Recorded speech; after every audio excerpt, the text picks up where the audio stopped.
കഴിഞ്ഞ ദിവസം തന്നെ ആകട്ടെ നമ്മുടെ കോഴിക്കോട് അല്ലെങ്കിൽ നമ്മുടെ തൃശ്ശൂര് ഇങ്ങനെയുള്ള പല വിഷയങ്ങളിലും ഇപ്പം കഴിഞ്ഞ ദിവസം തന്നെ നമ്മുടെ ഒരു എന്താ പറഞ്ഞ ഒരു ഫ്രഷ് കട്ട് എന്ന് പറഞ്ഞൊരു സംവിധാനത്തിന്റെ ഒരു ആക്രമണത്തില് ആ പോലീസുകാരെ പറഞ്ഞു അവര് കുട്ടികളെയും സ്ത്രീകളെയും ഒക്കെ മുന്നിൽ നിർത്തിക്കൊണ്ട് സംഘടിതമായിട്ടാണ് ഒരു പ്രവർത്തന സംവിധാനം ഒരുക്കുന്നുള്ളത്. അതെ. നമ്മളിവിടെ പേടിക്കേണ്ട മറ്റൊരു വസ്തുത ഇതാണ്.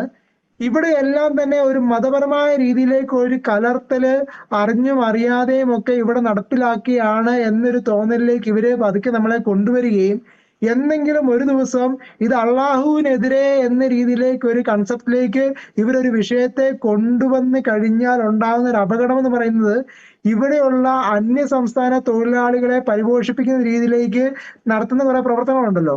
അതിന്റെ ഭാഗമായിട്ട് നാളെ അള്ളാഹുവിന് നേരെ ഇവിടെ എന്തെങ്കിലും സംവിധാനം വന്നു എന്നും പറഞ്ഞുകൊണ്ട് തെറ്റിദ്ധരിപ്പിച്ചാണെങ്കിൽ പോലും അന്യസംസ്ഥാന തൊഴിലാളികളെ കൊണ്ട് തന്നെ ഇവിടെ ഒരു കലാപം സൃഷ്ടിക്കാനായിട്ടുള്ള ഒരു സാധ്യത പോലും ഇവിടെ ഉണ്ടെന്നുള്ളത് ഒരു യാഥാർത്ഥ്യം തന്നെയാണ്.